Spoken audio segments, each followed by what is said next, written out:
Welcome to the pod. Today, talking about how I got into personal training, my journey, and hopefully there's some takeaways for other personal trainers out there, or maybe you'll just find it an interesting story. But believe it or not, when I was 18, it wasn't the only thing, but the main thing I was looking after, the main thing I was chasing was money, was freedom. I remember sitting in my sixth form student room, writing down goals, and one of the goals was I want to be retired when I'm 30. I wanted to have enough passive income that I didn't have to do anything for, to live off coming in, so I didn't have to exchange my time for money. I didn't have to work for money by 30. That's what I wrote down. So I was just going after money. I worked in an estate agent. I was thinking about pursuing property investment. I moved to Australia to try and preserve a relationship. Didn't work. And then I worked in a travel agency in Australia. Random start to my career as a young boy. And in Australia, everyone does so well. It's very easy to make good money. So I was making maybe like six figures when I was 20. And at that point, I had way more money than I needed. Of course, I wasn't financially free. Like, I didn't have any investments. So I did start doing my first investments then, but I was nowhere near financial freedom.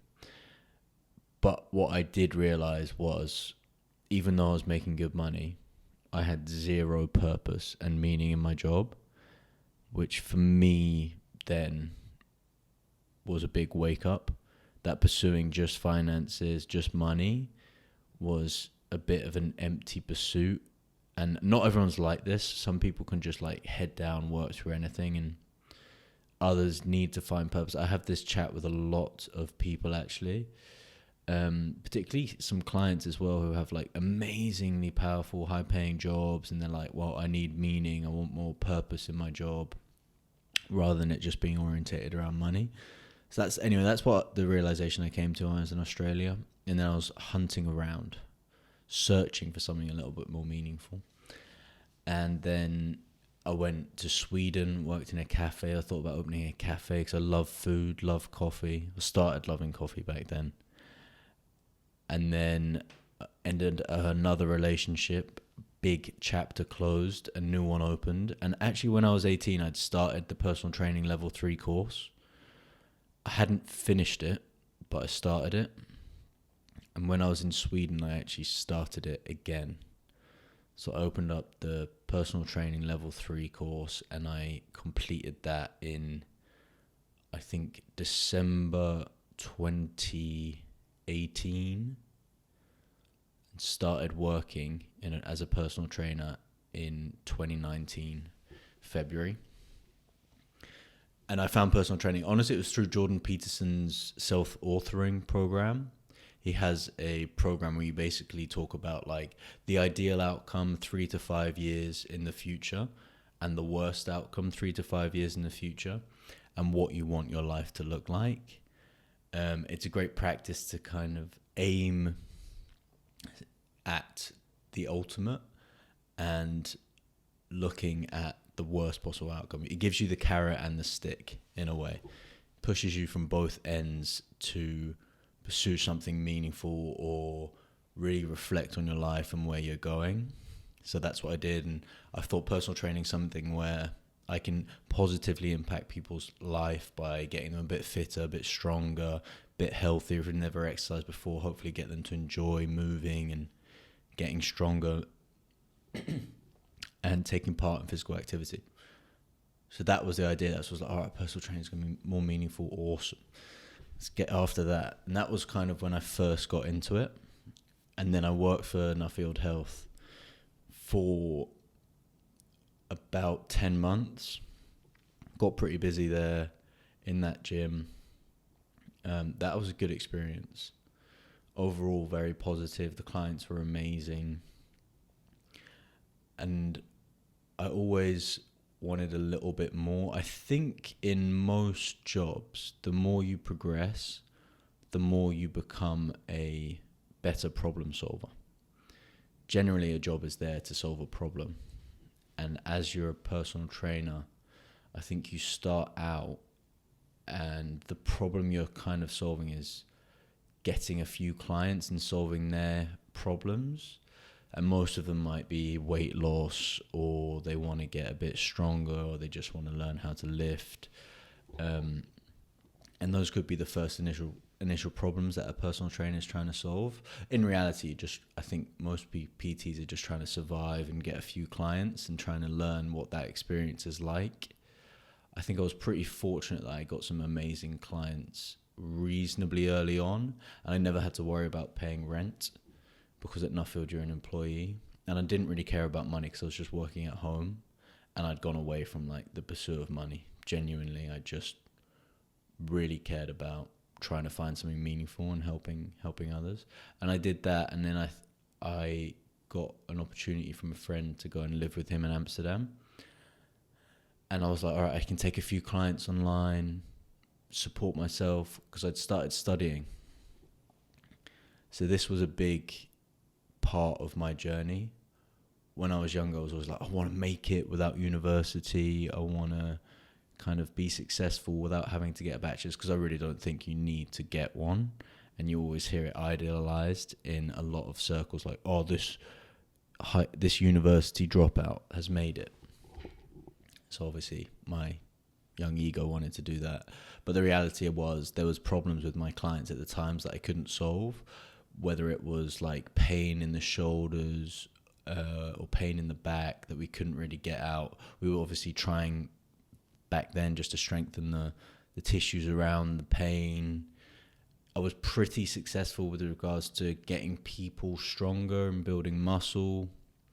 Weight loss as well. Those things were relatively simple because I'd done those things myself successfully, and I kind of had some reasonable answers for those problems, some reasonable solutions to what was going on there. But then a few clients, of course, naturally they get a little bit of pain here and there.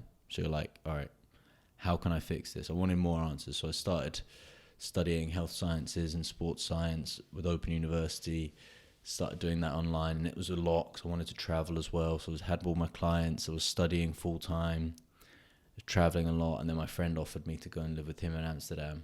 And that's kind of when I took a big step away from personal training and went more online, and to be honest, became more of a nutrition coach.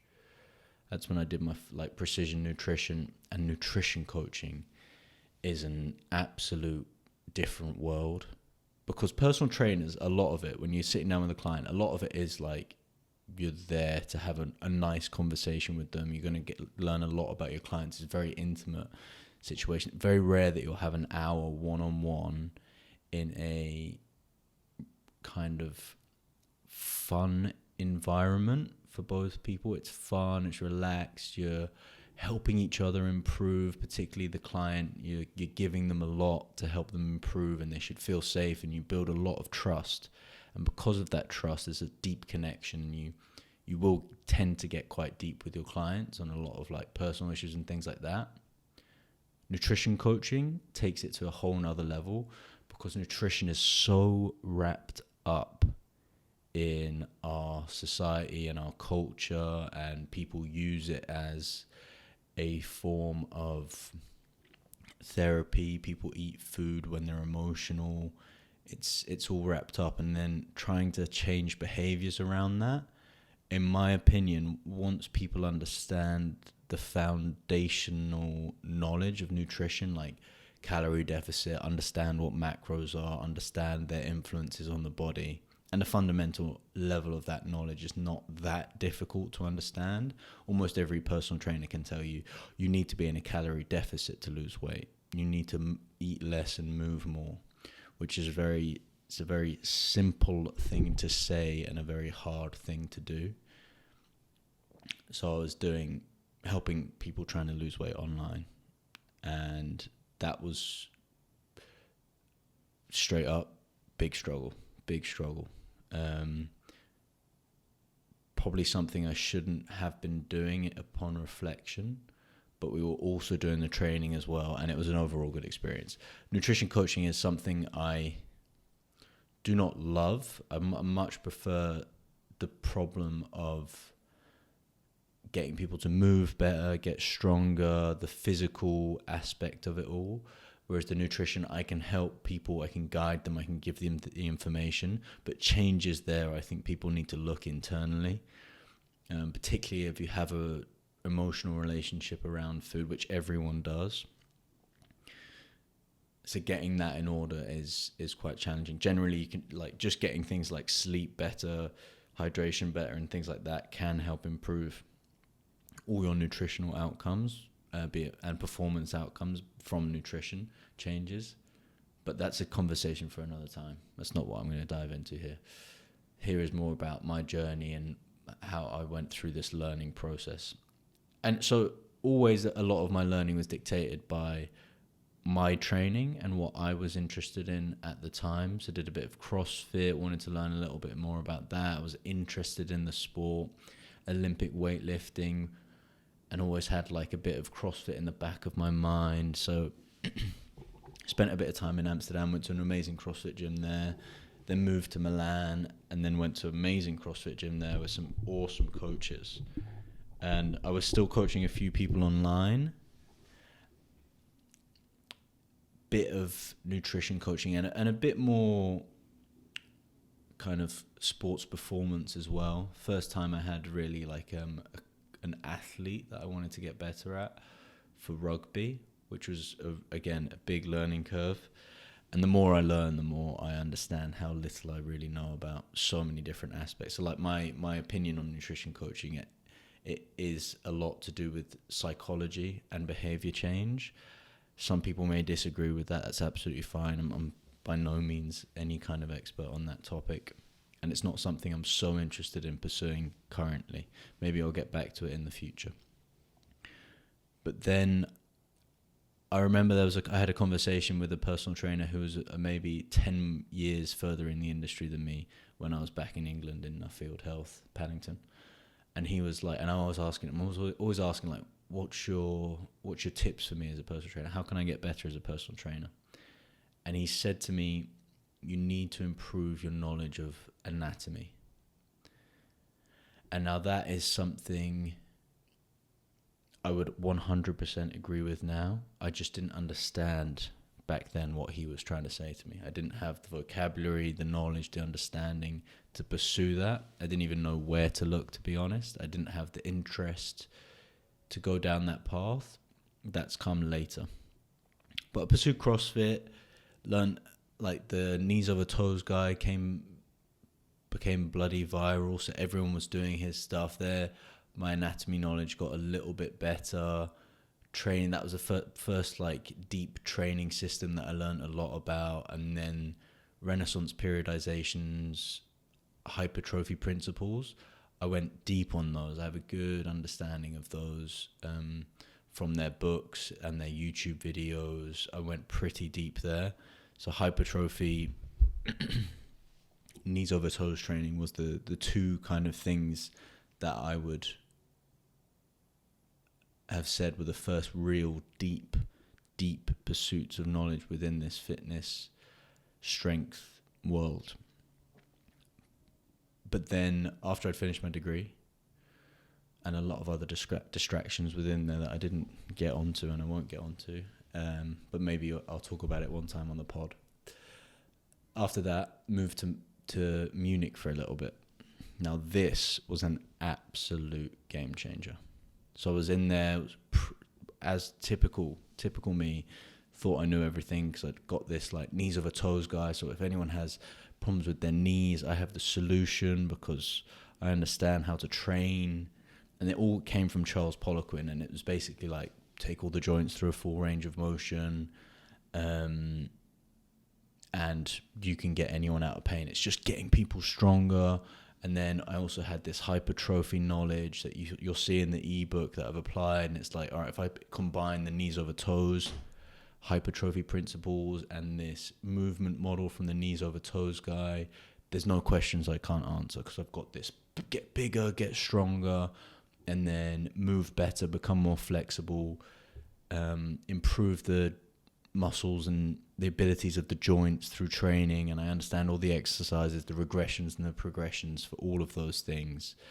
And I thought it was the bee's knees.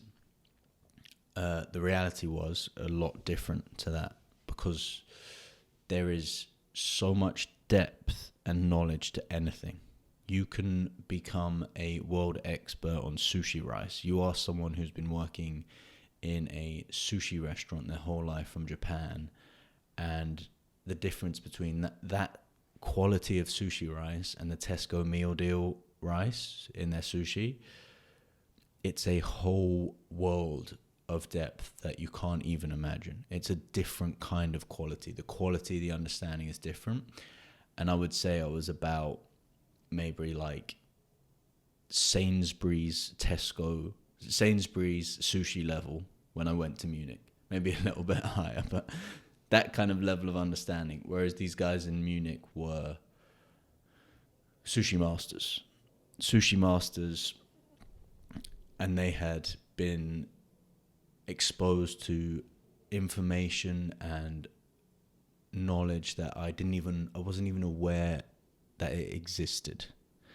It was just outside my current space of consciousness, because all the guys from Renaissance Periodization, they know about this other world of training as well. They sell the products.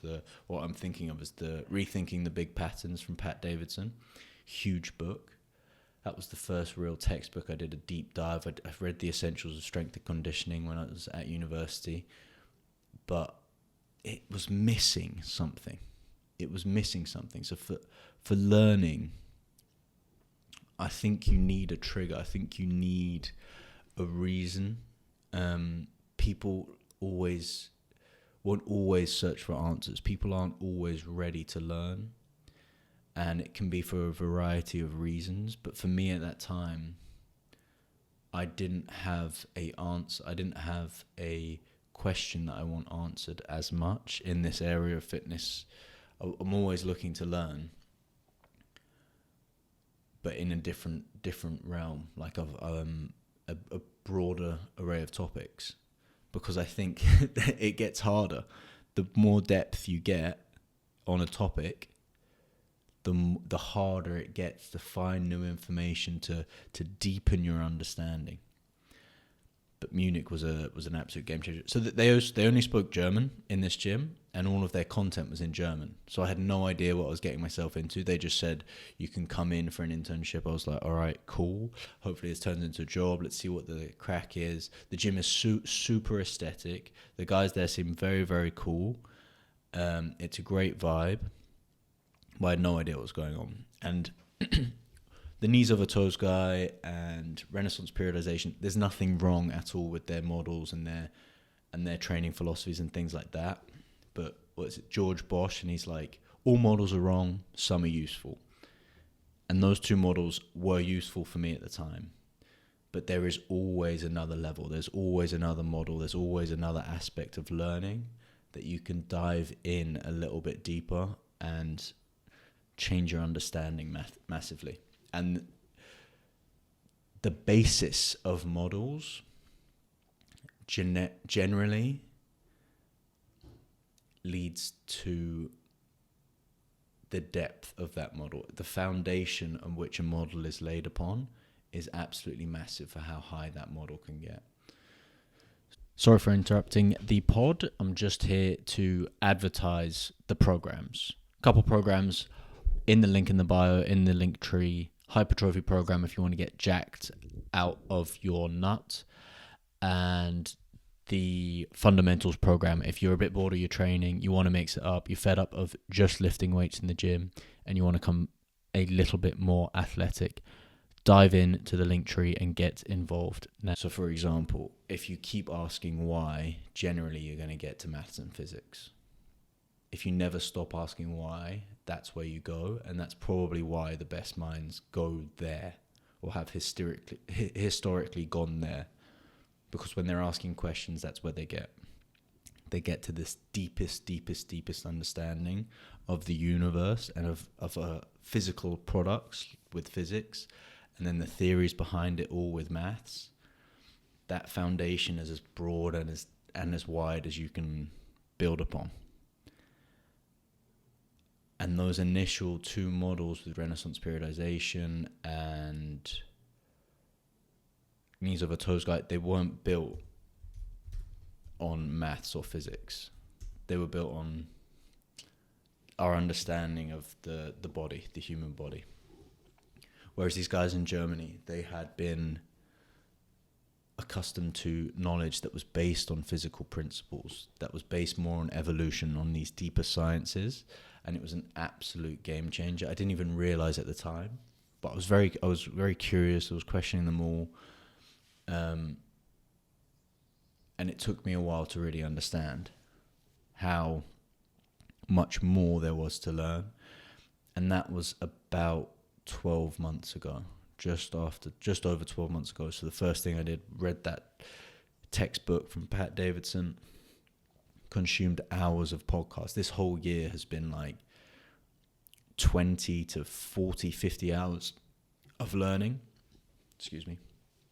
20 to 40 to 50 hours of learning just by myself, going deep, as deep as I could go. So all of this new information, my new understanding, it's definitely improved. It's different. You can still get results with these other approaches or other models, but from my perspective, they are lacking the answers to some problems. They're lacking the solutions to some problems. And it's been an amazing journey. So I will dive deep into these kind of things that I've been learning about. So rethinking the big patterns, expansion compression model, gait, looking at the body through an evolutionary lens, a deeper understanding of how the body works together and why gait is a good foundation for movement and for your movement model. Complex dynamic systems theory, a deeper understanding of how complex the world that we live in is, and that it's exceptionally hard to predict, which has a huge influence on programming. Loads of different concepts that I've been diving deep on this last year, which has really been an absolute treat, to be honest. I've absolutely loved it. And now after that, started learning in Munich, and I was like, all right, well, I can't actually move to Germany because I don't speak German. So me and my girlfriend decided to move to England, work at Third Space, been there since. And yeah, building up my clients there, been learning a lot, and things are going well. Now starting a podcast, developing a few products, and I hope there are things to take away here. Now, if I had advice, my current advice for new PTs in the industry, it is you have to explore your own training, and you will come up against problems during your own training and your client's training. This is where reflection and a deep level of understanding can come from. I needed to have problems to solve. I needed to face issues. I don't want a smooth sailing, I can train forever, I just keep getting stronger, keep adding 2.5 kilos on the bar, never in pain. Or always just like paying someone to solve my problems for me rather than doing the research and trying to understand it fully yourself. There are always more answers. So lean into issues with your own training, lean into those problems, and try and figure out the reasoning why, and don't stop asking why. Keep going. These solo pods for me are an interesting time so I can get my thoughts out, and I would love to hear some questions from you all. The next few episodes will get more technical, and I'll hopefully dive into this new areas that I've been learning, as well as hypertrophy and these other models that I still use a lot and take things from to work on my movement model. I hope you enjoyed the podcast. Hope you have a good day, and I'll see you next time.